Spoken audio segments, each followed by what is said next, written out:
All righty. Okay, Mr. William Allen. We're excited to have you on the Love and Victory Show with Val. Um, Before we get going on this, we want to take a little moment, as we always do, to introduce and bring our guests on the right way. Good morning, Mr. Allen. Good morning, Mr. Allen. Welcome William to the Love and Victory Show with with Val. Val. I always ask the guests to give us a few words that describe you. And what you sent back to us was thoughtful, um, passionate, insightful, intuitive, nurturing, and what is that? Just nurture. Thoughtful, Just empathetic. empathetic. I'm There sorry, we that's go. the one I couldn't Empathetic, find. yeah. Empathetic. Okay, so tell me why. Tell us why you chose those words to describe you, or why do they describe you? Well, it really all of those things they kind of blend together and they feed off of each other. Mhm. Um, but they are kind of traits that are often associated with highly sensitive people. Um, Being thoughtful is just being aware of where you are and who you're around, and being aware of the person you're around. Mm-hmm. And that kind of ties in with being empathetic too, because highly sensitive people, actually all people, to be Mm-hmm. honest, have these things in their brains called mirror neurons, and they allow you to mirror back the feelings, the gestures of other people, and it helps you connect and be more aware. It kind of helps you bond with people. And I think as a highly sensitive person, I'm also very empathetic to the people around me. Passionate because I have just found my passion in the last few years. I'm 66 years old. I'm really thrilled and excited that I have found this passion, which is to help other highly sensitive people, in particular highly sensitive men, to come into appreciate and embrace their high sensitive nature.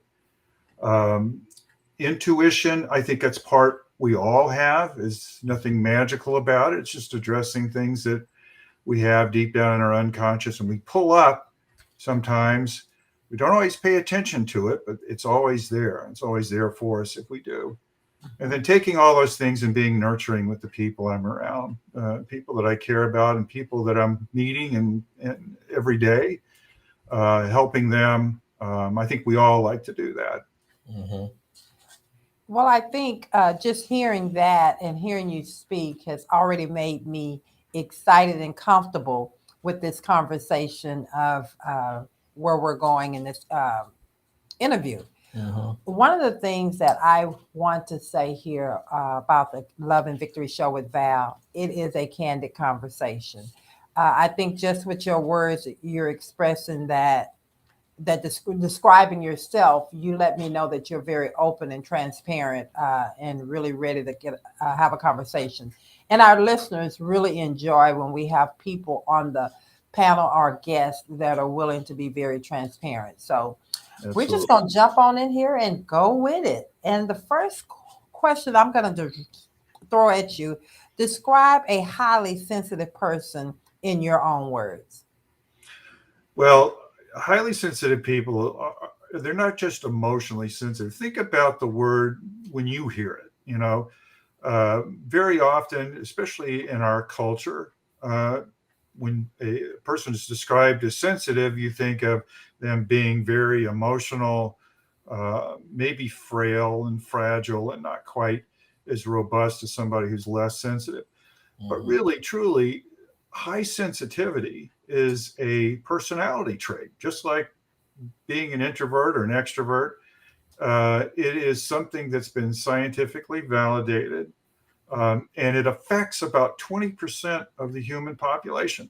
That's over 1.5 billion people who have this trait, Mm-hmm. male and female equally. So it goes across cultures, it goes across countries. Uh, you can find highly sensitive people throughout the world. Now, there's four main traits that sensitive people have, and that is the ones that are evidence-based and scientific. So I want to stick with those, although we can always kind of weave some other things in and out of there. Okay. But the main characteristics can be illustrated with an acronym called DOES, D-O-E-S. Mhm. And the D stands for depth of processing. sensitive people have this ability to process information at a very deep level, very meaningful level. That helps kind of create some of the creativity and maybe some of the moodiness, because frankly, you're processing things at a very, very deep level when you're picking things up from the environment. So that's one of the things we do. The O stands for overstimulation and overwhelm. We get a lot of information coming into us from the environment, from our world. And sometimes that can be stressful, and sometimes it can be overwhelming. And what you find in a lot of highly sensitive people is they need to have some downtime, be alone, get out in nature, do something else to distract themselves, because it is quite overwhelming at times. Yeah. The third letter is E, and that stands for empathy, which we talked about before, and emotional reactivity. You know, a lot of times sensitive people respond emotionally deeply, and that comes out in how they express themselves emotionally. So you'll see them react, say, to a beautiful sunset or a very touching movie or a piece of art or whatever, a loving situation in a very highly emotional way. Or do they respond? I hear you say that they respond differently, or are a little more, with a little more emotion and passion behind it. Could those people also respond to situations where some people will sit back and just, you're in a tense situation, it's an argument, or someone is being mistreated, where they may come off, be a little more aggressive toward it because they're seeing the other person not defending themselves and Right. they want to defend, or it's more, I mean, I don't know how to say that, but well, Val, you've got a really good point there, because it spans the entire gamut of human emotion. So if that empathetic part may fire up, some highly sensitive people are a little more introverted, a little bit more less aggressive, or not aggressive, but assertive, right? Which is a better word. And so they won't stand up right away, but eventually I think that they'll be compelled to do so, right? But you're right about that. If you get passionate about something like that, and that high emotion, and you see something is happening that isn't right, you want to defend somebody or stand up for somebody, yes, that will happen. Highly sensitive people are quite capable of doing that.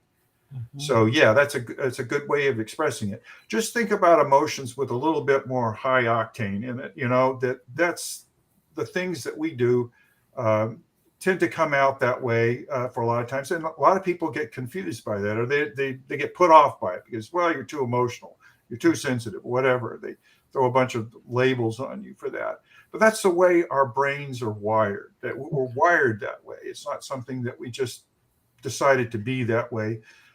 Spontaneous. Just the way you're wired. Now, let me ask another question, and I'm not trying to cut you off. I just go ahead. This is actually really good. You know, another thing that I found that people tend to want to do is label you as being, especially if you're a male, of being, and I don't know the right word to say. You can be, oh, you're sensitive, but what they're really saying is that maybe you're, I don't know if gay. Or absolutely. You understand what I'm saying? And if I've offended anyone, I'm not trying to. I just want to make, are you gay? But it's not, I mean, am I correct on that? Well, you're absolutely right. In fact, I wrote a chapter in my first book I wrote about, being sensitive and always the assumption that you're gay.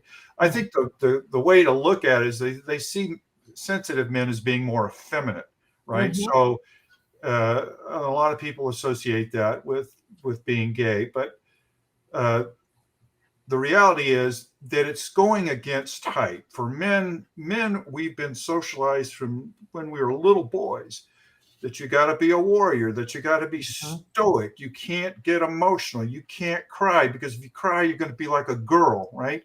Which somehow is supposed to tell a little boy that being a girl is a bad thing. You don't want to be that. And that's kind of where this stuff originates from. We get cultural expectations that men are supposed to be a certain way, women are supposed to be a certain way, and if you get out of the box, you're getting into dangerous territory, right? And so for men who are highly sensitive, we put a premium on the idea that the men in our culture just are not supposed to be overly emotional. That sort of drifts away from being sort of logical and almost robotic in the way you make decisions, as opposed to using your emotion. Human beings are emotional creatures. It's part of who we are, and it's part of our survival mechanism is to be emotional. So saying you can't be emotional and be a man is really going against what nature has baked into you. And also, I think that we, in this conversation, sensitive people are not just males. Absolutely not. Women are very sensitive, a little more in touch with their emotion, or feel a little more comfortable about expressing their emotions. I hope through this conversation we can help to bridge the gap of understanding both male and female, so that we can deal better with the quote unquote emotional side. Absolutely. Okay. And Val, to your point, 50% of highly sensitive people are male, 50% are female. It's almost a dead even split. So it isn't more of a feminine thing or a masculine thing. It's a human thing. It's a human thing. Okay, Brother Carter. Hey, good morning, William. Do they call you Bill? They do, and you can feel free to call me Bill. That's fine. Okay. All right, Bill. My question is concerning this highly sensitivityness. Is this something that you are born with, or do you believe that it was shaped by something, some event or something that happened in your life that caused you to be this sensitivity to come out? Right. That's a great wow, good question. That's a great question, Brother Carter. It really is. The answer to that is simply this: it is a genetic trait. All right. For example, both of my parents were highly sensitive. All of my kids are highly sensitive, and one of my granddaughters is highly sensitive. And so it is something that's passed down generation to generation. And as genetics go, it could pass over a generation or whatever. So I don't want to say because you're highly sensitive, you don't always have highly sensitive kids. But yes, you're right. It is a genetic trait. Now, to your point about things that could shape that, yes, the environment shapes it very much. And what they have found in studies is that the highly sensitive people are more affected by the environment they're raised in than most anybody else in the population. So if a highly sensitive person is raised in a nurturing, loving, supportive environment, they not only become great people, they become awesome people. All right. If they're raised in an environment where it's negative and there's lots of conflict and they're not supported and they're not nurtured, they wilt. I mean, literally wilt. And they use this metaphor to describe this as orchids. And if you've ever dealt with orchids before, you know how finicky they are. And you have to be very careful about how you raise them. But if you do it right, they're beautiful. And that's the way highly sensitive people are. So to your point, yes, it's mostly genetic, but the environment affects how that gets expressed. All right. So it could be a positive thing or a negative thing and can affect highly sensitive people's mental health as well, simply because of how they were raised and the environment they grew up in. All right. Okay. Do you think that sometime, and I know we have to take a break because Miss Crystal is going crazy over here wanting to pay some bills. So do you think, and I want you to think about this question and then answer it when we come back. Do you think that people that are highly sensitive, that don't even understand the emotions that's going on, the sensitivity that's going on within inside of them, become depressed, or they tend to become an extrovert or introvert, or are they more social people? So if you could describe that person. That emotion you're talking about? Yes, that emotion when we come back. Okay, sure will. Does that make sense on that? Okay, then. All right, Miss Crystal, we're going to pay some bills. I'm going to pay some bills and bring us back. And bring us back. Then. Thank you. All righty, we are back, Bill, and I know you thought about that question I asked, and so let's just dive right back in there. Ready for Well, your answer? Can you hear me? yeah, I can. Okay. Val, a lot of people, I mean, we're talking, like I said earlier, there's 1.5 billion people in the world that have this trait. And I don't know what the percentage of them that don't know that they do have the trait, but I would suspect that there's quite a few that don't. And not knowing about the trait, not knowing how to deal with the trait sometimes does lead people, and highly sensitive people do have a tendency towards anxiety and depression, and having a struggle, if you will, to deal with some of these emotions they feel, and the overwhelm and the overstimulation. And if you don't have a background and understanding about it, don't have an education about it. And when I say education, I mean just picking some books up, listening to some people talk about high sensitivity, get yourself grounded in it. It can be difficult dealing with it. Yes. And to your point about the extroversion introversion thing, 70% of the people who are highly sensitive are introverts. I'm an introvert. And then 30% are extroverts. So it's not 100% that they're introverts, but there are some extroverts in there as well.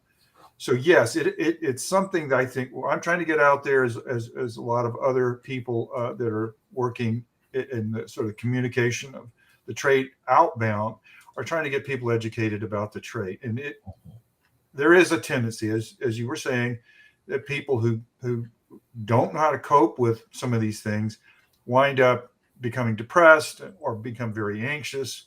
They have maybe social anxiety disorder. They want to get out and do things, and they withdraw. And so, yes, you're absolutely right. Well, the reason I'm going there, taking the questions that way, is because I think that it's far more people out there that are struggling with this unknown trait than we really imagine, and that's why this conversation, "Let Him Cry," is so interesting to me. And so I really want, because I do believe that the male population is struggling with that. Much more, in my opinion. I'm not an expert, but I think much more than females, because it's okay. It's okay for us to be emotional about something, or we've been told it's okay. But for a man, like you said, you're weak, you're gay, it's something wrong with you when you show your emotion. Right. And so I'm gonna turn this next question over to Brother Carter, and I'm gonna ask him, do you have anything you want to say? Okay. I was just listening to the conversation. Okay. Let's just be frank. I'm one of those individuals. I'm glad to know there's a diagnosis for the sensitivity that's within myself. I had an experience. I'm just going to talk about yesterday, where and I'm going to ask you this: when you have emotions, and the subject is "Let Him Cry," when you struggle with trying to contain that tear that come out, because once that tear come out, it's gonna be a floodgate, and so you try to contain it. So my question would be, is it more let me see how to phrase this. Is it more strenuous or stressful to try to contain it versus just letting it go, and just let it happen naturally? You mean in the emotion or the cry? In the cry. Well, I understand completely where you're coming from. I grew up in the South, which is a very traditional area for how men and women are supposed to behave, and crying is just not something men do. And it's not good to hold these things in. Crying has a purpose. I was reading an article the other day, and I had validated it, but it was an interesting article. It made sense to me that each emotion creates a certain biochemical or chemical in the body. And when you cry, you are releasing that through your tears and getting it out of your system, which is a good thing. So it has a purpose, even if we've sort of put it off to the side and said men can't do that. But men should do that. Now, like anything, expression of emotion and stuff, there's a time and a place for everything. Right. But I think when you feel it coming on, and it's coming on strong, boy, there ain't nothing like a good cry, right? To clear your system out, clear your head out too. I think it does more damage to hold those things back in. Absolutely. I think it's part of a whole system that men in our culture do, which is basically hold everything in. Yes. And you know, I was writing the book and I found this interesting statistic, Brother Carter, about men over the age of 50 and the rates of suicide amongst those men because they felt life was hopeless for them. And the reason I believe that they're doing this is because they don't know how to ask for help. My. Yes. They don't know how to be vulnerable. They don't know how to ask for direction, right? And so what happens is they carry it all inside of them until eventually it just erodes them and causes them to do something unthinkable, like take their life. That's tough. Wow. That's tough. So to answer the question is better to just let it go when it comes. You know, I find it difficult. And when I have those emotions, if there's another male present, right? It's kind of I feel. I'm not gonna say nobody else feel, but I feel I shouldn't let this out in front of another man. I mean. But wouldn't that come back from the culture and the way that men have been? Because, and I understand because I've been with you 40-something years of that, holding that emotion in. But that's also a part of the way, unfortunately, we've been taught. The upbringing, yes. The upbringing. So I think, paradigms. Right. I think sometimes we do more damage to that male that's in the room by holding it in too, because in your own way, you're teaching them not to show emotion. Right. Would See, you say? I have two different things going on. I've heard that every tear you drop, it puts a brick on your mansion in heaven. And so I know I got a big old house in heaven somewhere because many tears that have fallen from my face. But on the other hand, I have this cultural background that says, especially in my community, in the Black community, that a man is not supposed to cry. I don't know what it is in the Caucasian community, but in the Black community, a man is not supposed to cry. But I thank God for my mother and her sensitivity, that allowed me to be a little free about crying, expressing your emotions. Expressing my emotions. Yeah. So, well, bless her for letting you be able to express yourself that way. Here's the thing, Brother Carter. I think you need to recognize, and I think you do recognize, that you're a sensitive man. And as a sensitive man, you're going to feel things a lot more intensely than, say, 8 out of 10 men do. Okay, so that kind of puts you in a special category, just like me. And it doesn't matter what your ethnic or cultural background is. If you're highly sensitive, you're highly sensitive. You're going to react that way because that's what human beings do that have this trait. I think that if to your point about crying in front of a man, I get that completely. It's sort of, you're walking up against that wall that says, no, you can't do this in front of another man because you're going to show that you're weak. Right. It would depend, and my advice would be, it depend on the man and the person you were with. If it was a trusted friend or a family member or somebody that you really were close to, I would do it and not worry about it. Right. But I'm gonna tell you, Bill, doing that yesterday, trying to contain it, it really wore me out. Yeah. I was so exhausted. And versus if I would have just let it happen. Right. Because like I told my wife, she went to console me and went to hug me yesterday. We lost our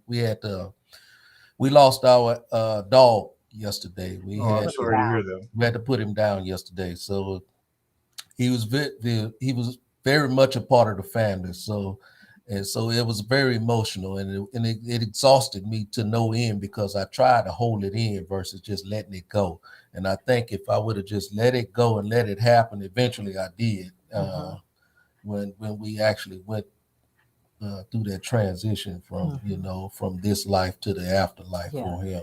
And so I just let it go at that point because I couldn't hold it back no more. But, he fought it for a while, and Yeah. it was just you could just see how tense he was. Yeah. So, with that being said, do you think that there is a normally you answered that question? I'm gonna leave that alone. Let me throw something else at you. Tell us about the turning point in your life when you decided that it was not beneficial to hide your emotions. That's what we're talking about right now. Yes. When did you? You know, I just something popped in my head, so I'm going to go with it. Okay. Okay. When I was 17 years old, I had kind of a strained relationship with my father. He was a highly sensitive man, but he and I just didn't get along very well. He died of a massive coronary when I was 17, and I lost him. And Brother Carter, to your point, I kept it inside. I was hurting in the worst possible way. And one night, a friend of mine, buddy of mine, who I'd never shown that kind of emotion to, or deep emotion like crying before, we went out riding around in the country in South Carolina. We came up to a church, and I pulled up to the church, and I said, let's stop. I got to stop here. So got out of the car and went up to the door. I didn't expect the door to be open, and it was open. And I walked right in that church and went right down to the altar, and I fell down on the ground and I wept. I mean, cried. And he was there. He didn't know what to do. He was like, what is going on with this guy? Why is he doing that? But it was that deep release of emotion that I did it in front of my friend. And that really helped me out a whole lot about that. So, Val, to your question, I have been learning about this kind of indirectly all my life. I didn't know about sensitivity. There wasn't any books written about it when I was growing up. And I didn't know about it until I was in my 40s. So I had been preparing myself with various books that I'd read, things that I'd practiced to kind of help calm myself. So I realized when I finally read Dr. Elaine Aron's book, which is, I recommend any sensitive person read that book first, is the idea that I'm not a freak about my emotions, and it's okay to freely express them. There's nothing wrong with me. That's Nothing right. wrong with it at all. And I'm going to express them more deeply than other people. You can see it sometimes in the passion in which I speak about this topic, because I found that, and I found that ability to let go now and say, I'm not ashamed of being sensitive. I'm a guy. I know that. There's nothing wrong with it. And that's part of the acceptance of being who you are, and I think sensitive men need to come to terms with that, but they need to educate themselves about the trait so they understand it. And do you think when they're struggling with that or not understanding that, they can be sometimes very toxic, or they can be very, of course, we know that they're guarded because they're not even understanding the emotion, but they also can be, I really want to say toxic. I'm not saying that my husband was, I'm just saying, just from a man's perspective, not understanding the emotional side, battling with, I can't let this sensitive side come out because people are going to see me differently. Or do you think that sometimes that can make a man toxic? Yeah, very possible. Yeah. I mean, if you mean by toxic to themselves and to the people around them, they can. If you don't understand the trait, you don't understand how to cope with some of the challenges of the trait, right? It's almost like a superpower, right? Superman had one vulnerability to kryptonite, right? So that's kind of the thing with this. It's a gift, but it has its challenges too. And if you don't know how to deal with those things, yes, you can start self-medicating.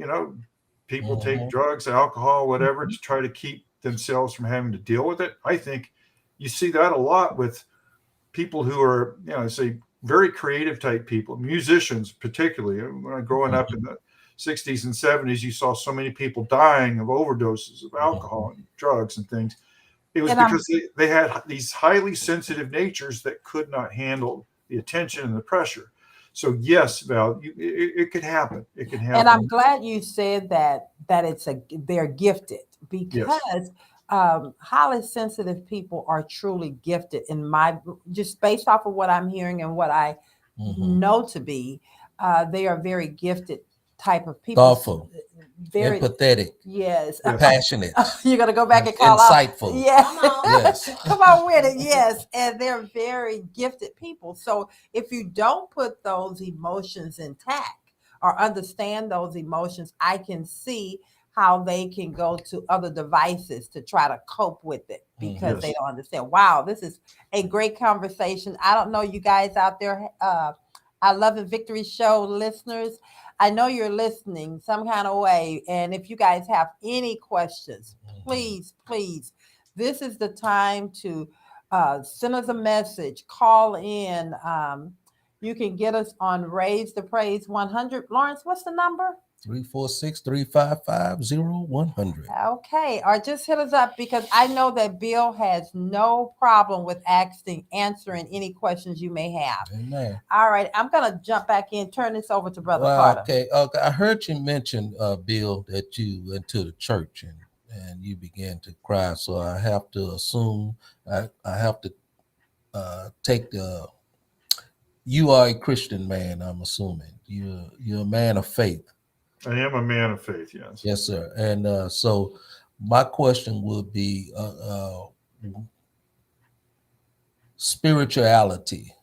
Does that play a part or a major part in the release of the emotions and understanding the emotions, allowing you to feel and be able to express those emotions? Does the spirituality give you strength in the midst of your weakness?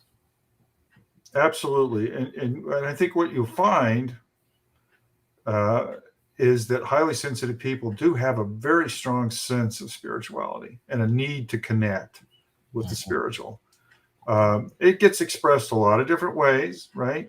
It's not just one way or the other, but there is a need for connection, I think. And we tend to sense these things as well, and it can and should be a source of strength for highly sensitive people as well. So I agree. Yeah, absolutely. It is. It's a very important part of many highly sensitive people's lives. Miss Crystal is sitting over here on edge. She has something I know she wants to ask. Go ahead, Miss Crystal. She's been waiting. Okay. Is there a downside to being too sensitive? Great. Is there a downside to it? Yeah, I think it can be at times. It's like I said, there are challenges to doing this, to being a sensitive person. And the overwhelm and the overstimulation can happen quite often. It depends on the environment you're in. So you can be too sensitive. And writing in the book, both of my books, actually, one just came out just last week. I talk about ways that you can deal with the overwhelm part of it.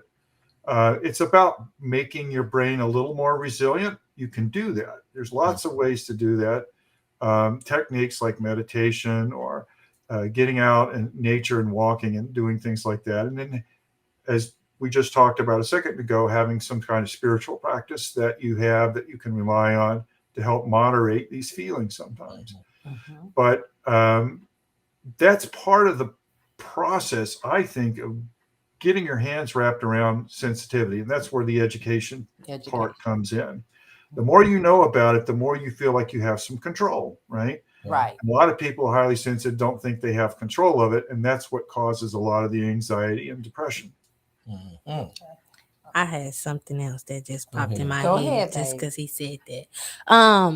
And this is really coming for me, speaking as a Gen Z as well, too, because I know oftentimes we are not educated on certain things, which is come into the conversation. So for my generation, how can we be more educated or wanting to learn more about being too sensitive in certain times from other generations, if that makes sense? So you're saying How can we learn from the older generation about, like sensitivity and stuff like that when we're not able to actually communicate that effectively with our peers or anyone else? We're just taking it how it is. I would dive into that, give you a simple answer to the question. Okay. Our generation has to not be like my father's generation, telling you cannot have emotions. Right. My generation of people need to allow you to have that freedom of being open to the possibilities of the emotions and everything in life. Saying that it's all right, it's okay, And I think there's also, like Ecclesiastic says, there's a time for everything. You don't want to just exude, I don't imagine, your emotions any and everywhere. There's a time and a place to do all those things. And if you find the proper environment and around the proper people, that's all in the environment. And then it gives you that opportunity to really learn of how to be free of that. Okay. What you think about that, Bill? I think it's completely right on. I tell you what, Crystal, I have a great deal of hope and faith in millennials and Gen Zers. And the reason why I do is because I think you guys want to see change happen. Yes. My generation, the baby boomers, we had a lot of promise. We were going to change the world, right? And I think we got off in a tangent somewhere, and we didn't get our mission accomplished. So as an older baby boomer, I think I want to try to revitalize that same zeal and wanting to get out there and help people and help make some change occur in the world. I think you guys are going to do it. And so the question to you that you ask is, there are a lot of groups that are forming on social media about high sensitivity, where you can meet people from all over the world and talk about things that are relevant to you and your experience. There are a lot of books out there. I realize that sometimes it takes a while to have to sit down and read a book, but there are a lot of good books about it. Again, go back and read Dr. Lane Aaron's book called Highly Sensitive Person, and that will give you a good foundation to go and talk with your peers. An interesting thing, there's a documentary going to be made about highly sensitive men, and the director and one of the producers and I were talking the other night about how we get the message out about this. So what he did was bring in a Gen Z young lady, and she's going to be our face to TikTok and all these other social media things that we would probably stumble around in. Exactly. And she's going to be our face, and she's going to get out there and get the message out about the movie and about sensitivity. So you have access to social media. You grew up with social media. You're much more savvy with it than I am in my generation. And I agree with Brother Carter. We do not need to talk down to you about this.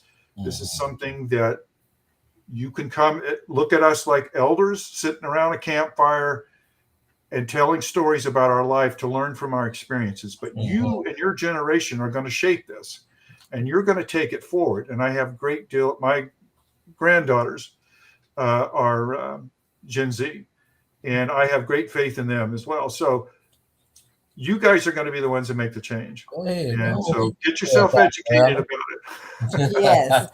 Why do you think parents police highly sensitive boys for showing too many emotions? Bill, can you tell me that? I'm sorry, I didn't catch the question again. Why do you think parents police highly sensitive boys for showing too many emotions? Or do you think they do? Was the word police? Police. I did say yes. Because we're all operating under the cultural expectation for boys, right? Mhm. An interesting thing is that little boys cry as much as little girls do. In fact, in some studies, they showed they cried more, right? Mhm. And they get that kind of beaten out of them, literally sometimes, and figuratively most of the time, because it's seen as a weakness. It's not what they're supposed to be. I know growing up, my dad used to tell me, he says, "Son, are you a man or a mouse?" Mm. And I wanted to say, "Hey, I'm just a boy. I'm not neither one."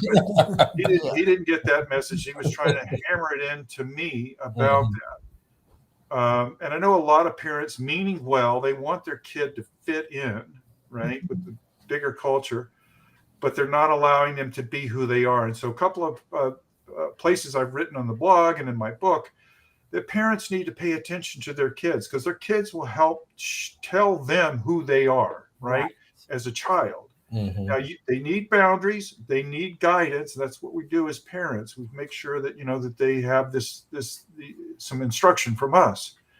But the kid will tell you who they are, and if they're an emotional kid, then you need to let them express those emotions freely and not feel guilty about it, especially because boys are told not to do that.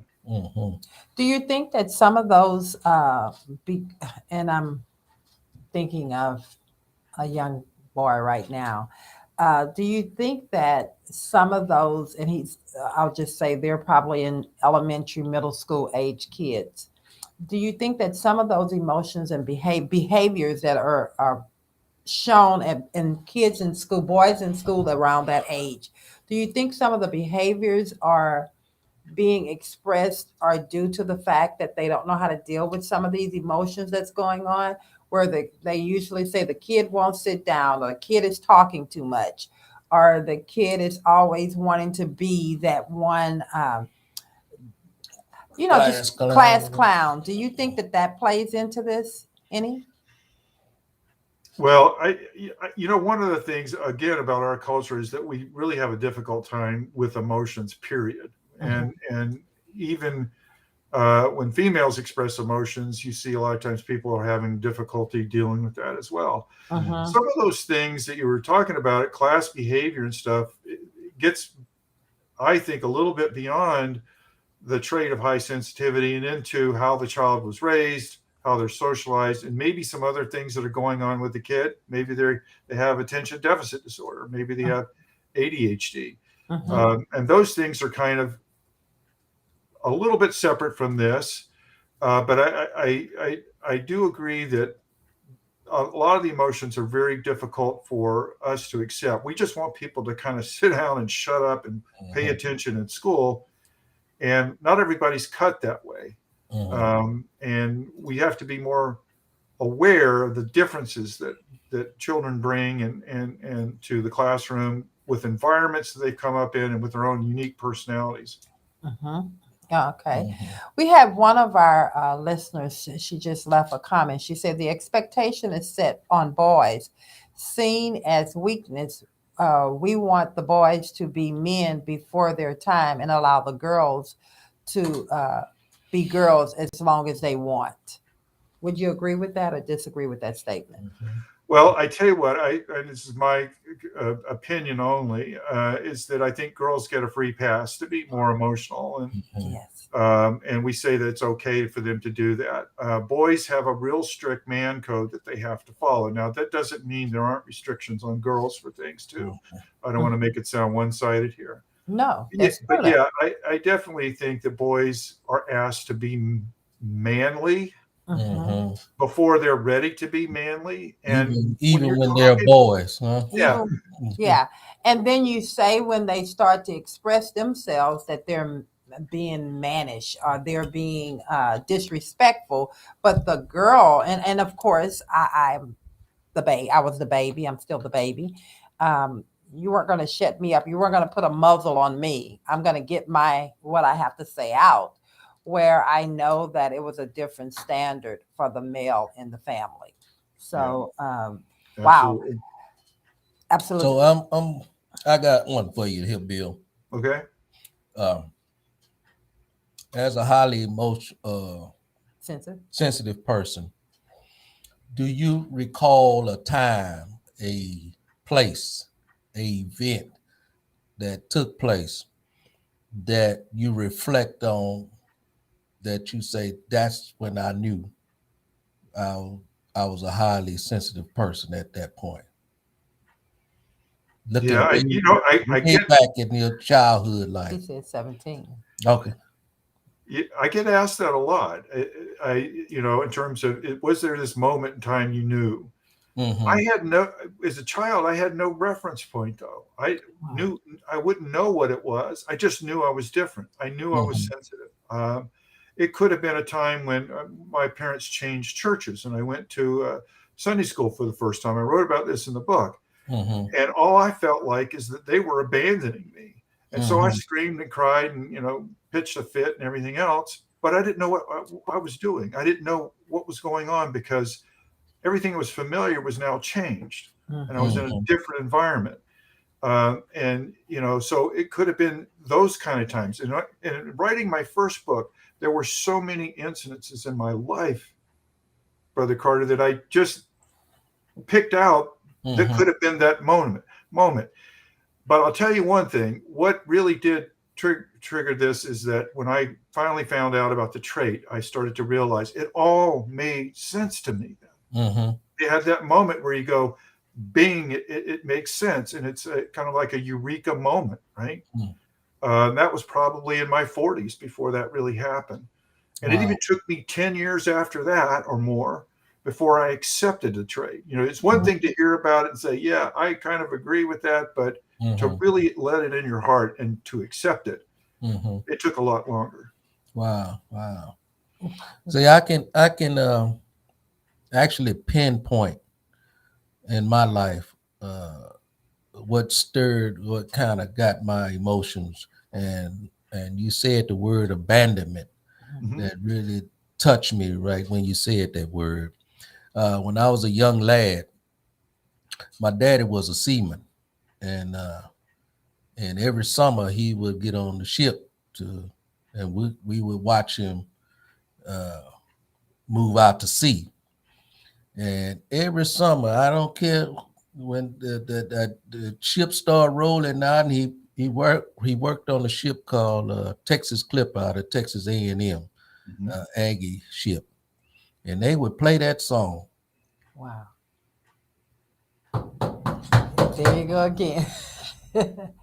Yeah, you knew then. Well, I can appreciate that. It hit me every how time. you're feeling. So just go with it, because I certainly not going to judge you for feeling that way Every time. And it's like he was abandoning me. Right. So yeah, I totally appreciate how you're feeling. I really do. There. And it's good that you're showing it. Yeah. So you're a man of conviction with this now. You're showing it. You're living and walking the walk here. So yeah. Anyone that know me, they already know. So yeah. Yeah.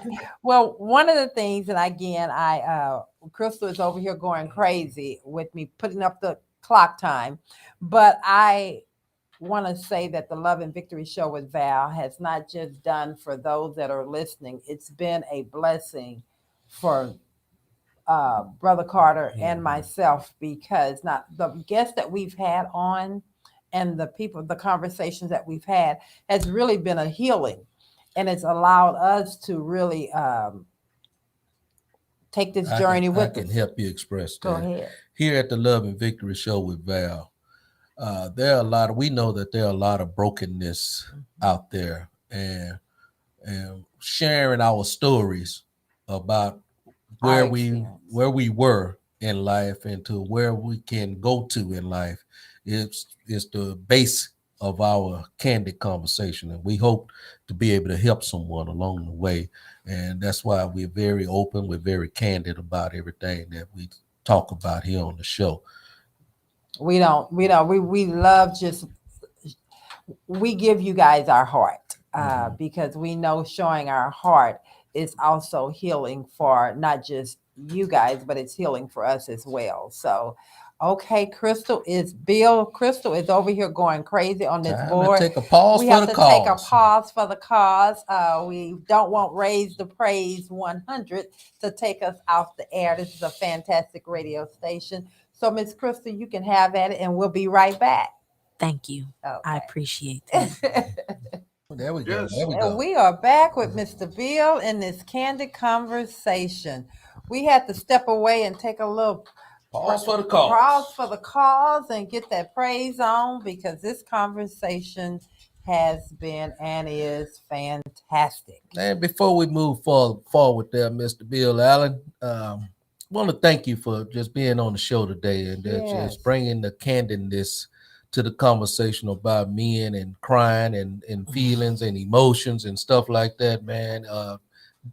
This is something that you don't get every day. And so I want to tell you, we appreciate you bringing forth this conversation this morning. So Yes. You're quite welcome, and it's been an honor to be here and talk with you guys. You're such lovely folks, and I'm glad we've been able to have this conversation. Well, all right. Thank you. Well, Mr. Bill, I'm coming back at you. I got another one here. Okay. Is there a positive side to men not showing their emotion? No. Right. I was just about to say absolutely not. Okay, I just had to ask. Well, Mr. Bill may have a different perspective. Mr. Bill, you are the expert on this panel. Can you answer that for me? Well, I guess I would say, of course, up to this point, we've kind of steered the conversation towards saying it's better to let it out than not. But I would say, just like with everything else, there's a time and a place. The idea that men should realize, not just highly sensitive men, but all men, that these emotions are there for a purpose. You need to be able to release them.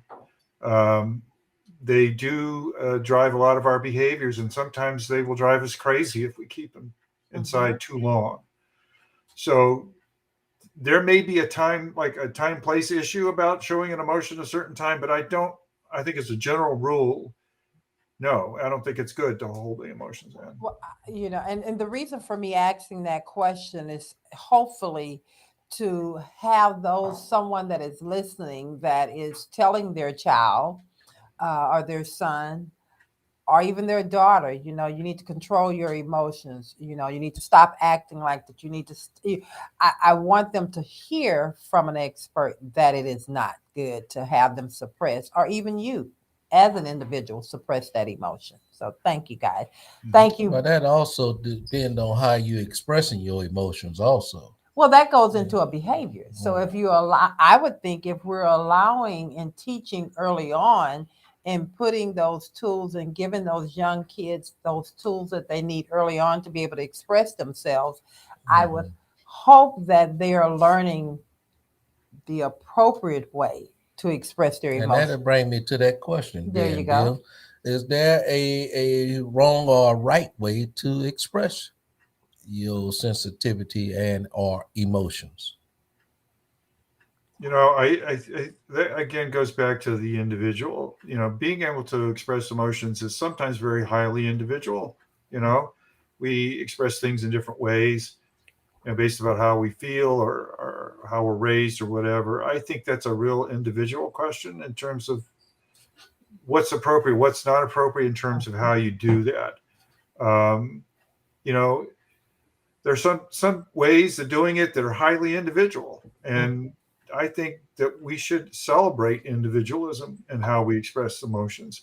But that's going to be really a situational thing, I think, more than anything else. So in other words, what I'm hearing you say is not a cookie cutter way of doing this. Yeah, even with highly sensitive people, there are no two highly sensitive people that are the same. I mean, okay, great. We share a trait, with 1.5 billion other people, but we're all individuals. We all grew up in different environments. We all grew up with different experiences, and those are all going to shape who we are, and that's going to make you unique and different. So what if I'm an individual that only express my emotions when I'm intoxicated? Oh, good question. That should be telling you something right there, right? Wait, I'm sorry. Wait, Bill, you should have said, okay, go ahead, Bill, explain I that. didn't mean to make you choke, Val, but okay, all right, go ahead. Yeah, that should be telling you a lot right there, that you have to use an external substance to allow you to be open with your emotions and things. And that's true for a lot of men. Mm-hmm. I mean, you think about this, you've seen a lot of World War II veterans, guys, or many men who've gone to battle and served the country, and they've had horrific experiences, and they can't share that pain. So what do? They drink. And when they drink, it comes out. Because at some point it's going to come out. Mm-hmm. And then using those substances to be your crutch to release your emotions is not a healthy thing, in my opinion. Okay. Now, I mean, if you, let's say, have a drink and it helps you relax and you want to be social, that's different without getting intoxicated. Mm-hmm. That's a whole different thing. But I mean, what I'm saying, what I hear you saying is that they have to get completely intoxicated in order to be able to be free to express themselves. Right. That's not healthy. Mm-hmm. Okay. Was that your only question, Brother Carter? Because you look like you're okay. Well, I got something I'm gonna ask you. So since we're on the conversation of alcohol, so when the alcohol and the drugs or whatever is there, and they begin to express their emotions, the highly sensitive person, is there a way that are there tools that for someone that has to deal with that individual to try and redirect it? Because in most cases, do you think that that's going to turn out well, or do you think it's going to turn out bad? Okay, let me see if I get my hands around this question. I know that was a two-part. You got a lot packed in there, Val. Yes, I know. If it's a highly sensitive person, you're saying, that has an issue with having to drink or become intoxicated to do emotions, what do you do for a person like that? Well, I think it would be true whatever you do with anybody that had a substance abuse problem. You want to get help. You want to make sure that you have understanding of the problem, and do everything you can to encourage them to get help, because that's really what they're doing. They're crying for help by using these substances. And it really doesn't matter whether they're highly sensitive or not. Would be a universal thing. Now, I'm not a psychologist, so I can't advise people from a psychological standpoint.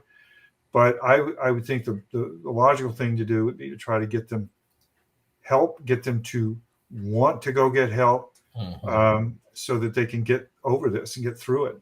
And it's addictions are very difficult to deal with. Yes. Right.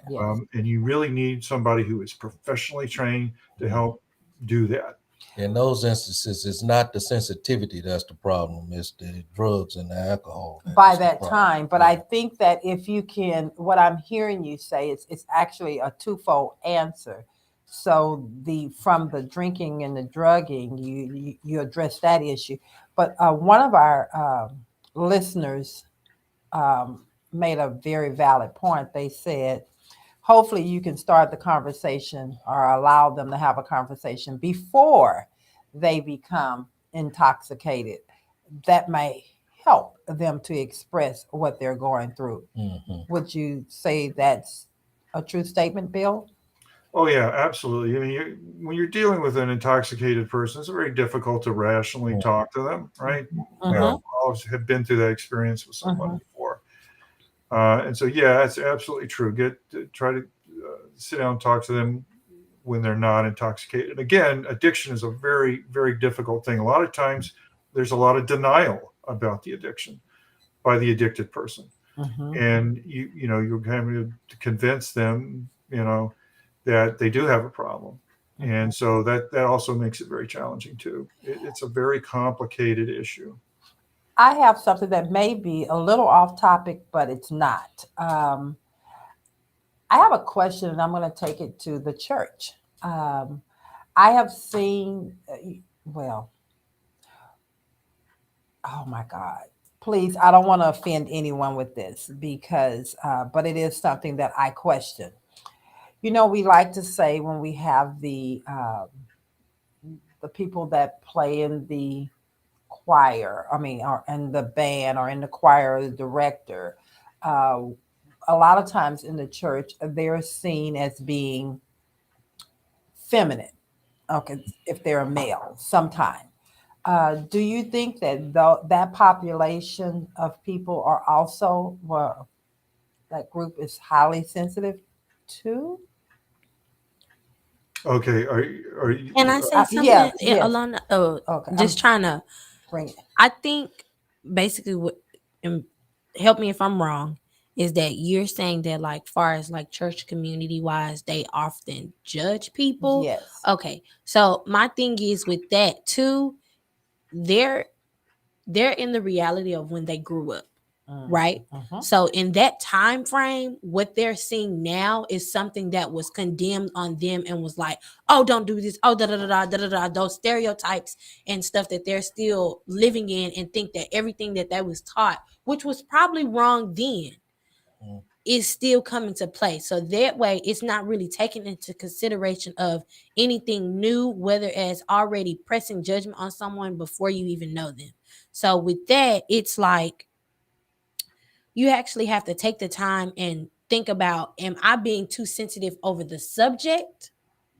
Wow. Am I being too sensitive about this person, not even basically just judging them based off the cover of the book without even flipping one page to even read who the author is, or the about me page, or Of who the it's for. individual, You it's like you're just, like I said, you're still stuck in that same mind frame and that same way of thinking that it is okay to think how it is, but also you're not open to the fact that I am sensitive to this subject, but I don't want to talk about it to somebody or bring it up to them to learn more. And I think the reason I'm bringing that up is because a lot of times in the church, we tend to sit back and judge a person based off of our own personal beliefs or what has been placed on us or taught. And so I raised that question. Do you think that people that are in church, no, I'm not going to say that. I guess I'm still going Free back. yourself, girl. Say I'm what you're still saying. going back. I'm talking about a lot of times they're very artsy. We talked about them being artsy and very gifted and talented people. So they tend to be more expressive in what they're doing, their art form and in their gifts. However, some of us sitting back on the pews tend to want to judge them, which is keeping. So you're And saying the person, the gay person in the church, even if they're not Even gay, if they're not gay, but because of the way they express themselves, we tend to want to call them gay, or we tend to want to pass judgment on them. that makes that person who wants to pass that judgment, like I said, sensitive to that subject matter. They're highly sensitive because they don't want to even think about it. They feel like it's wrong. So therefore, they don't want to learn that it's okay to be like that, but rather as they have they're stuck in their mind. They're still stuck in their mind. And you can't just really take that out on that other person, because how they might come across to you is a complete different narrative how they are. So often when people are judgmental, they really don't have an issue with The individual people it's something outside of the mirror. It's the reflection of the of oneself is what they really have an issue with. It causes them to want to point a finger at someone else. So thank you. So Bill, did I confuse the heck out of you? Hey, I'm just following along, right? I'm doing the best I can And the here. reason I brought that up because I really want us to really think about how we are passing judgments, especially in the older generation in the church house, how we are viewing people, even outside of the church house. We're so judgmental, that older generation, and we're so stuck in our ways and our thoughts on how things are supposed to be. And we're just, a lot of times, we're just flat out wrong. So that was just what took me there. Yeah, they got issues with themselves. Okay. And you know what? It's Crystal that raised up the question about the motive, et cetera, et cetera. So that's why I say younger generations are more in tune with individual expression and allowing individual expression to take place. I think they're more open to that than my generation was. And I thought we were pretty open, more so than our parents. But it's they're going to be the ones that are leading the way here to help us all get to the point where we start allowing people to be who they are, be authentic and true to themselves. 100%. I Okay. guess he just answered that question. You just answered that question. Okay, well, I am turning this over to Brother Carter. Brother Carter, okay. go ahead. Oh, let me transition to. You have to take those cool shades off. You had him in a place. All right, Mr. Allen, what's the most common way in which we as men can vent without showing our emotions?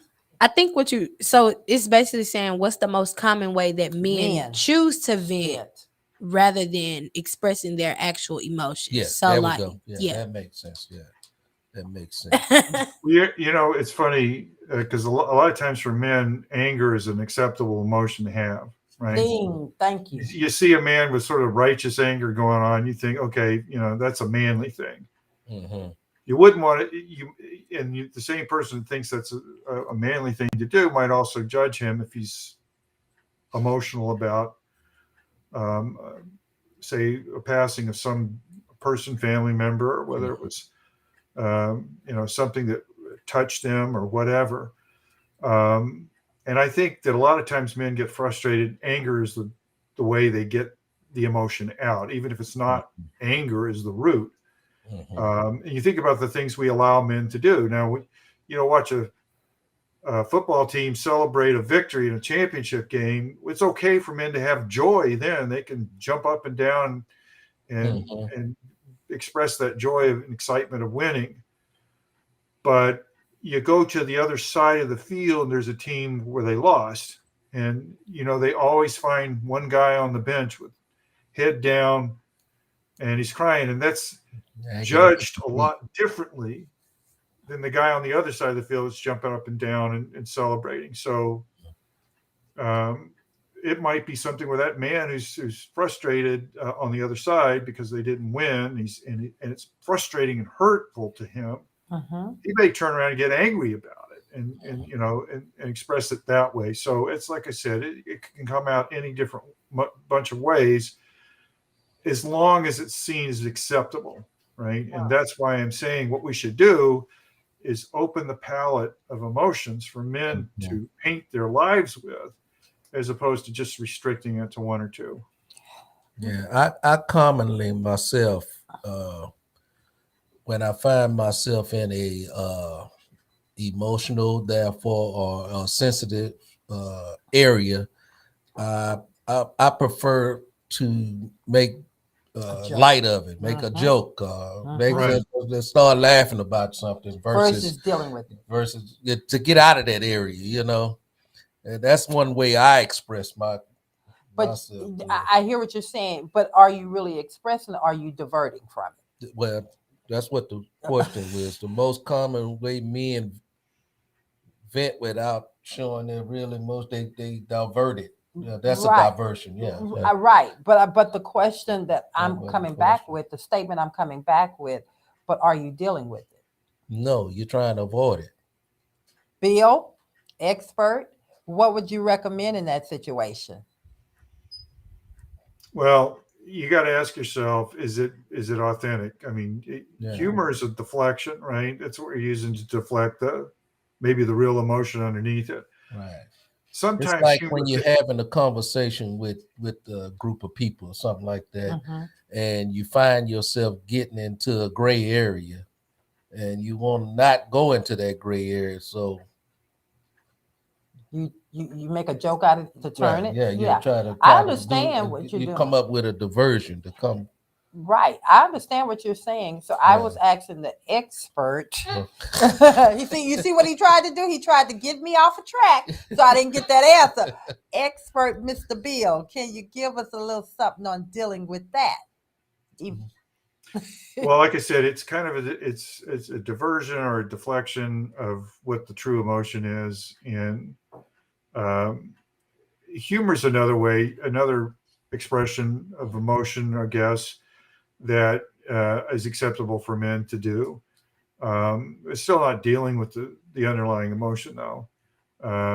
And so I'm saying basically, if you use humor for deferring emotions to something else because you're afraid of being judged for it, or afraid of not being man enough because you're going to say something that might cause all the men in the room to go quiet. Yeah, I think it's a diversion. Okay. But okay, I'm still not going to let you off the hook, Mr. Bill. Now, a tool for dealing with that, because you're still going with a unchecked emotion that really needs to be dealt with because you're constantly deflecting something, and it may be something around the same area, but it needs to be. I mean, you can't just keep avoiding things, right? Those difficult conversations. Can you? Should you?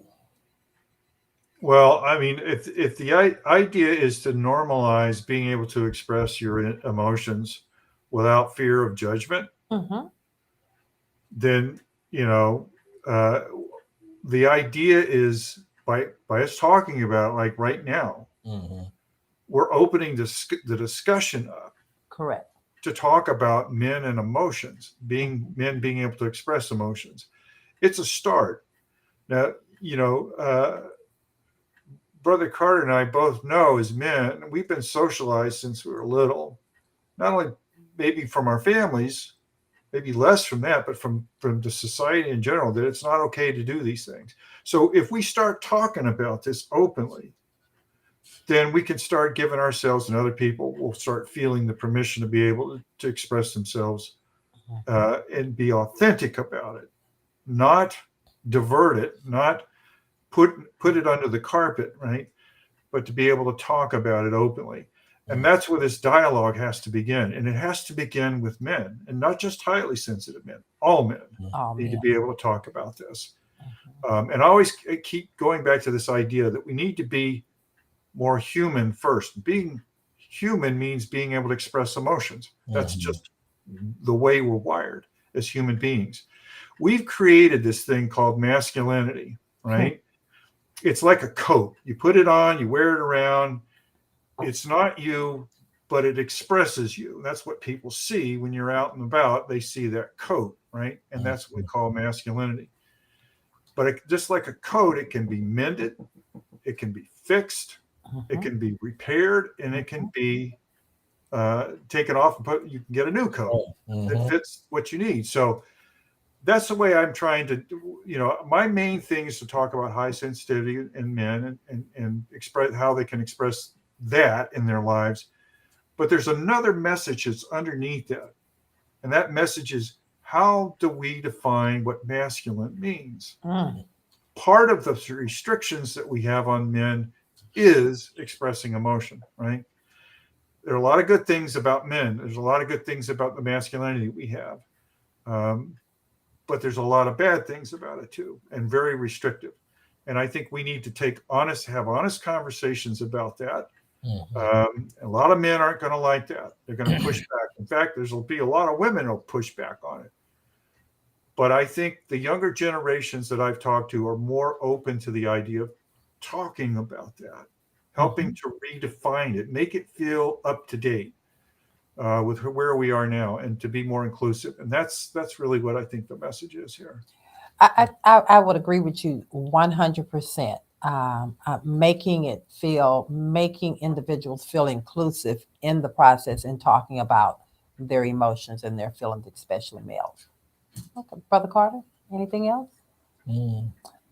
I know. Okay, well, I guess he don't. But Crystal, I'm waiting on you. Oh, I got something. I know you did. I'm waiting. I was trying to see Brother Carter. So, and this is just a question for everybody, honestly. Okay. From, of course, y'all are considered baby boomers.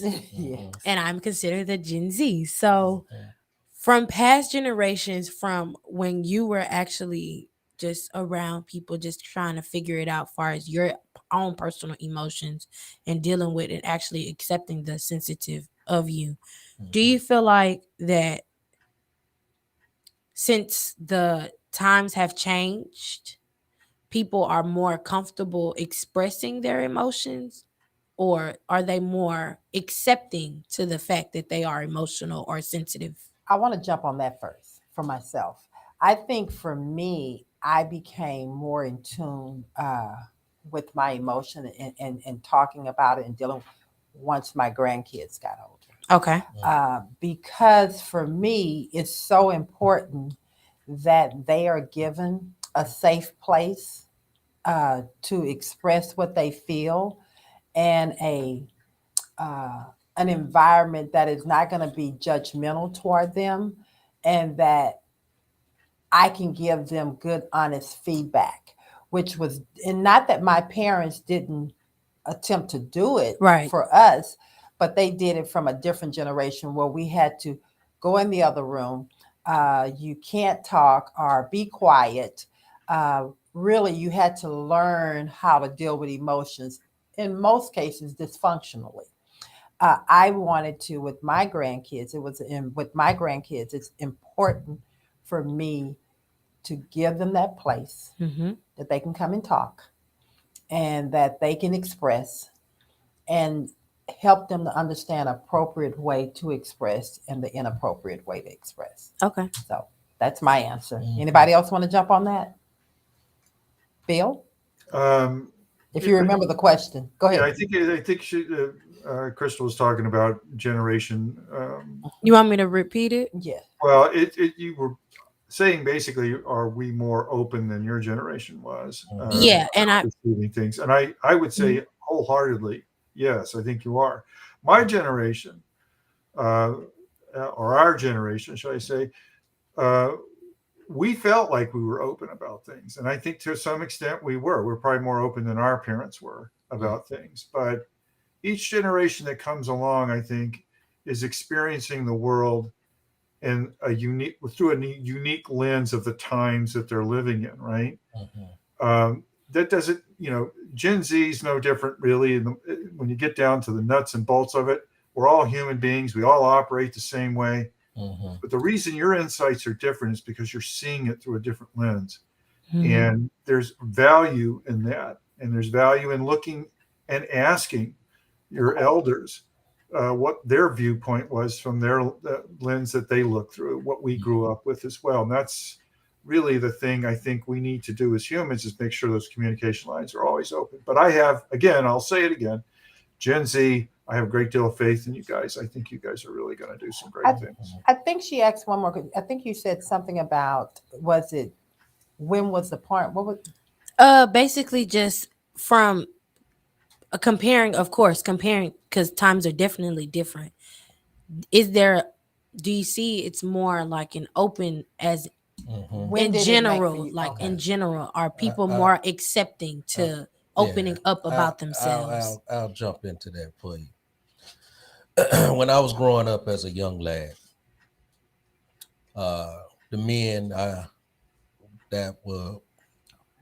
grew up around, I don't recall seeing them cry at all. Yeah. That don't mean they didn't cry. Right. They just didn't present it in front of the family. For sure. So my generation is being more comfortable, at least in my family, of shedding tears in front of the family. It's not. I don't have to go to a room or wait till everybody is gone. Right. Okay. Right. If I feel emotional or teary-eyed about something, it's a natural instinct for me personally. Yeah. So it just come on out, and so I guess that gives the illustration that it's okay for a man to cry. When I cry in front of my boys, they can see that's okay. And I didn't see that when I grew up as a young lad. I thought there was something wrong doing that. And so your generation don't have to experience what we experience. Did that make sense, Mr. Bill? It sure does. Yeah, okay. Absolutely. And I do have one more question. I know. I know. I have another question. So just based off of just kind of hearing everyone's different perspectives about the same topic at hand that we're talking about, do you feel like and you actually just said creating a safe space. Do you feel like that safe space for you wasn't created then to actually open up and be comfortable talking about your emotions freely, and that's why it was adamant to create that safe space now?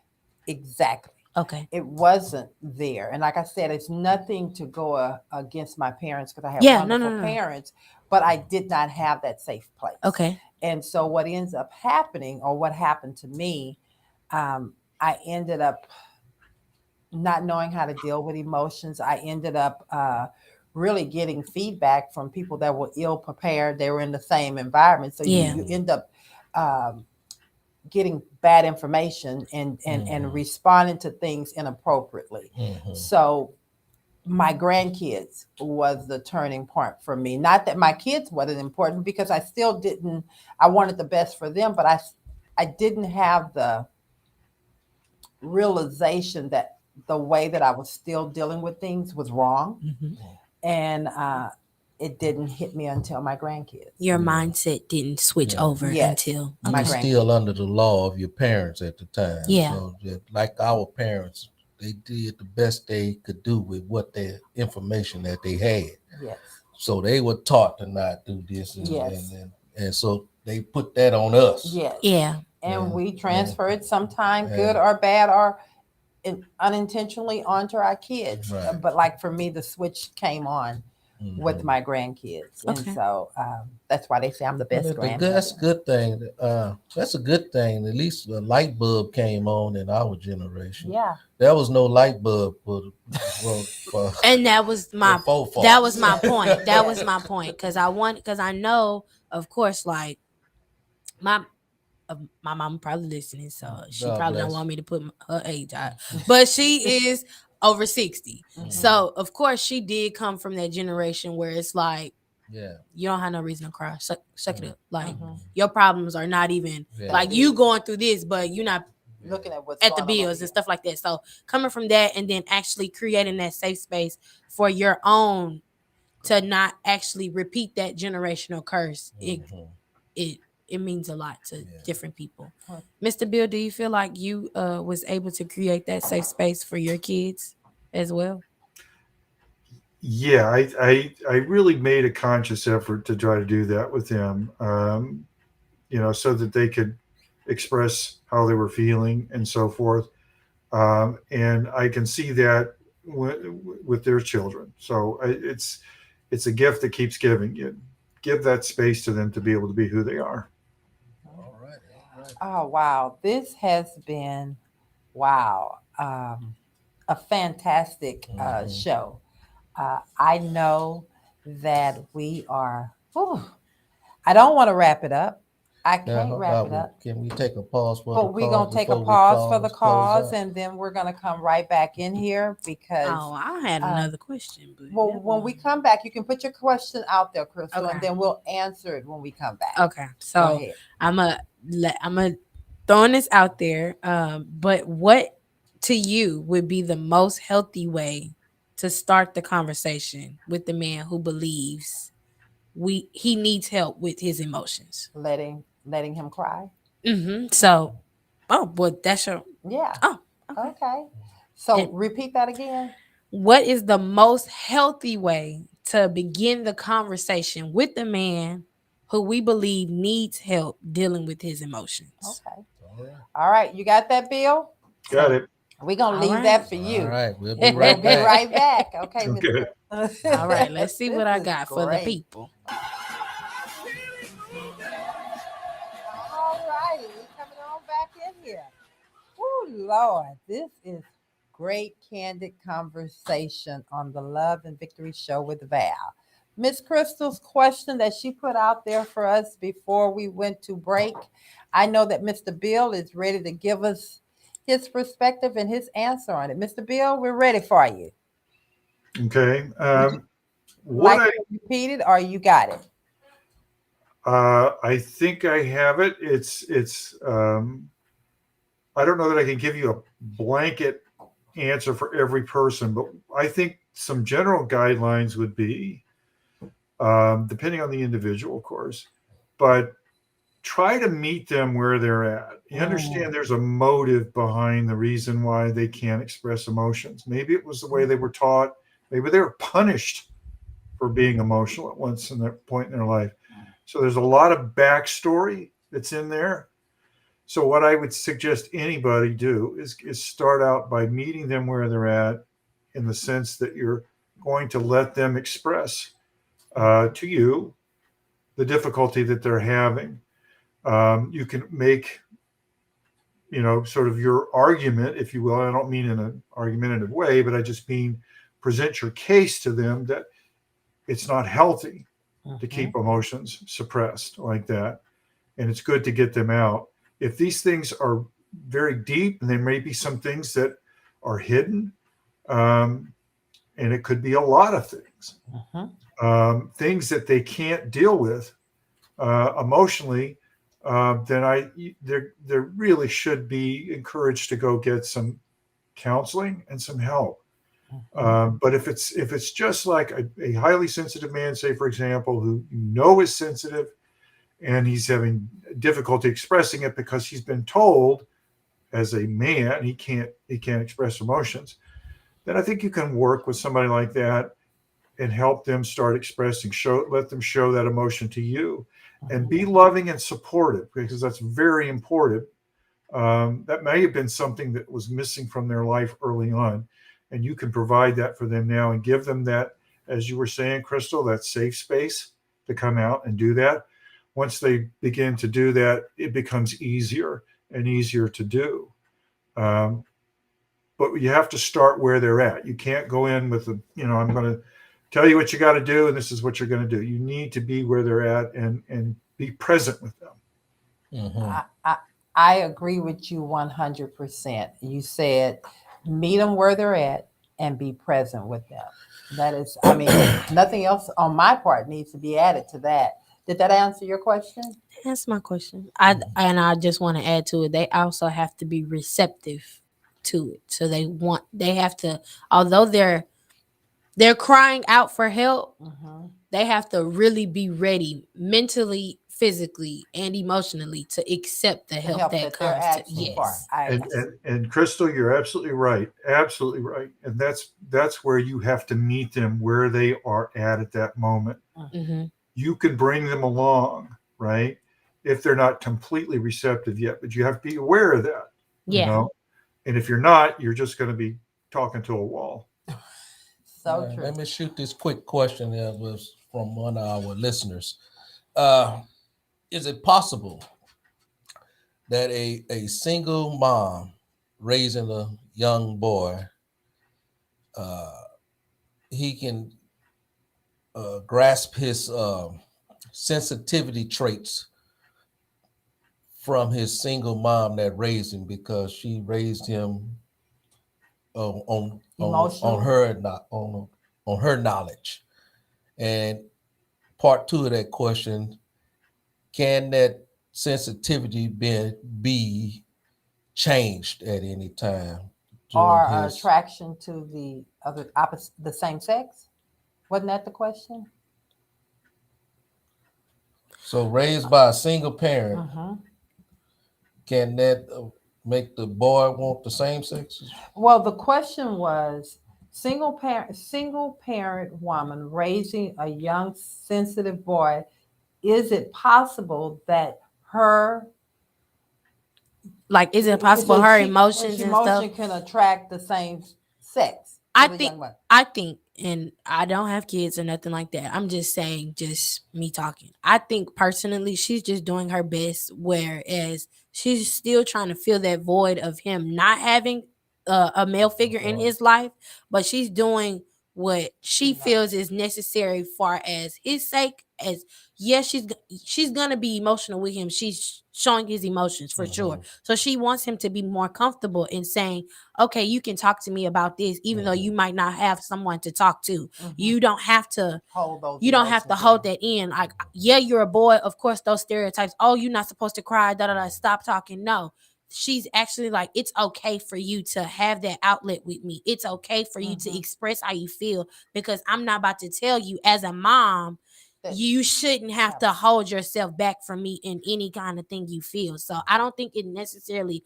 portrays that, oh, I'm going to be attracted to the same sex, as in, oh, I like boys. It's just that I'm in tune with my feelings, and I know the rights and wrongs. I know my strengths. I know my weaknesses.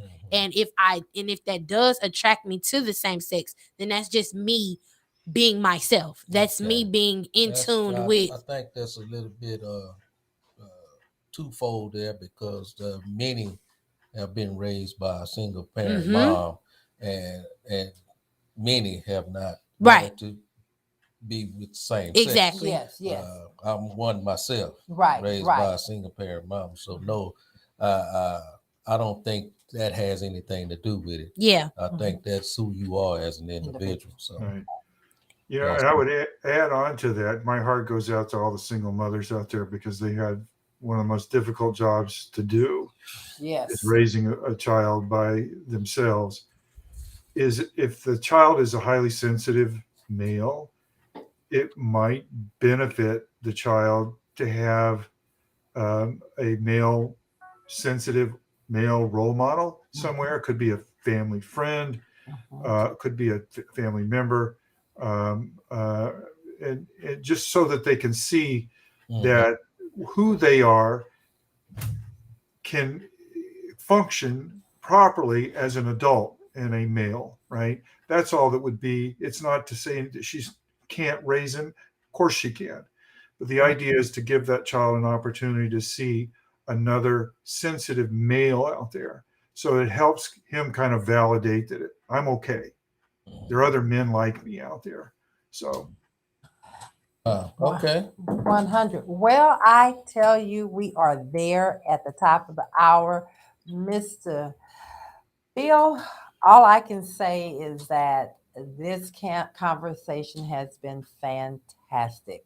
I'm so grateful for you getting up early this morning and having, you've been here, having a candid, open conversation and giving us some tools, and giving the people that are listening in some tools to deal with the emotion, the sensitive side. Um, as always, we go around the room. You're not here, but you're in the room. And we ask that you express your thoughts on the show, as well as your experience with the Love and Victory Show team. And the last voice that everyone will hear will be mine. So we will start with you, Mr. Bill. And then also, I would like for you to let the people know how they can contact you if they would like to stay connected. Okay. We'll start with that. They can reach me. My website is called thesensitiveman.com. Okay, so they can go there, and if they want to send me an email or something, they can do it through that. They can get access to my books there as well. So if they're interested in reading some of the stuff that I've written, that's where they can go, thesensitiveman.com. Well, let me say this. This has been a very enjoyable experience, and I love talking with you guys. You are, it just felt like we were having a conversation around the kitchen table. I mean, it was just real comfortable, open, honest. I appreciate you having me on and giving me an opportunity to talk to your audience about something I think is real important. And I want to tell you, I appreciate each and every one of you, and thank you for having me. God bless you there, Bill. Thank you. Bless you. Crystal? I definitely think this conversation was one of those needed, candid conversations that, of course, people want to talk about, but they don't know how to start it off, or they don't know who to talk about it with. And I feel like this just was really comforting, and it was really just a good open-ended conversation. So I appreciate you, Mr. Allen, for definitely coming to us and giving us your point of view about the perspective of highly sensitive people and men in specific, and just having that conversation with the listeners. So yeah, I appreciate it. Okay. Amen. God bless you, Mr. Bill Allen. Man, thank you for being on the show today. You brought about a conversation that's not very easy to tackle, but you came forward with it with your helmet on and your pads, and you ran right into it. And I do appreciate what you have brought to the table, brought to the show this morning. Thank you for helping me understand that there's nothing wrong with me because I cried.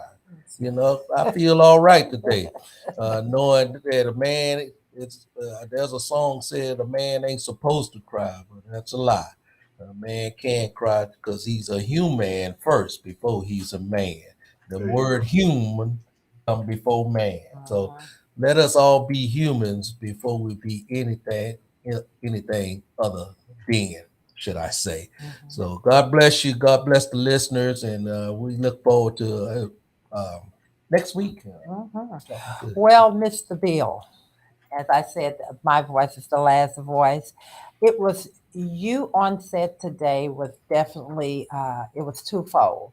You gave us a opportunity. We had so many emotions going on. We have so many emotions going on with having to lay down one of our children.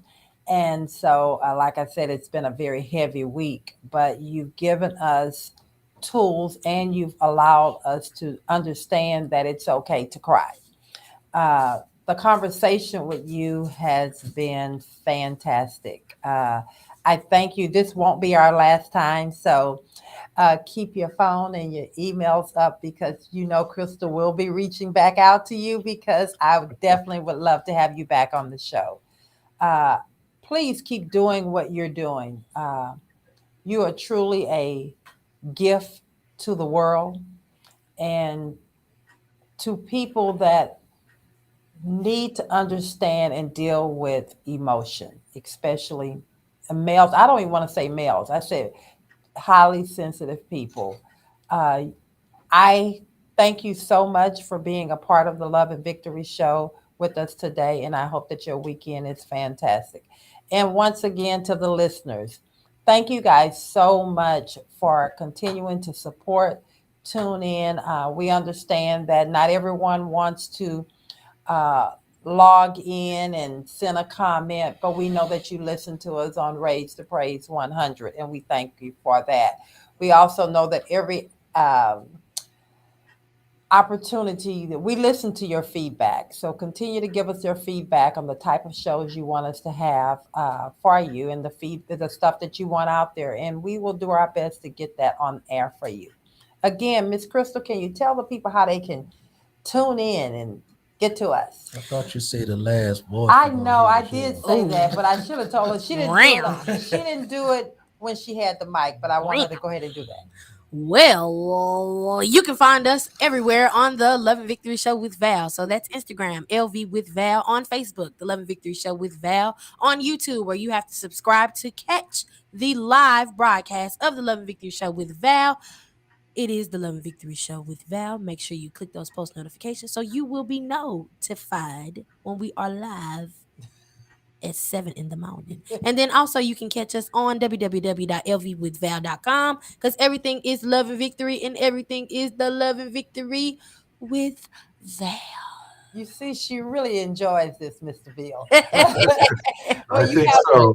Before you leave here, I want to say to the Raise to Praise family, if you're listening on Raise to Praise 100, Ike on the mic is coming up next, and you at the 10 o'clock hour. So we're gonna wait for him so he can get into the studio and do his thing. So Val, we love you, and until next week, goodbye. Bye, Mr. Bill. We love you. Bye bye. Bye bye. Bye bye. Bye bye.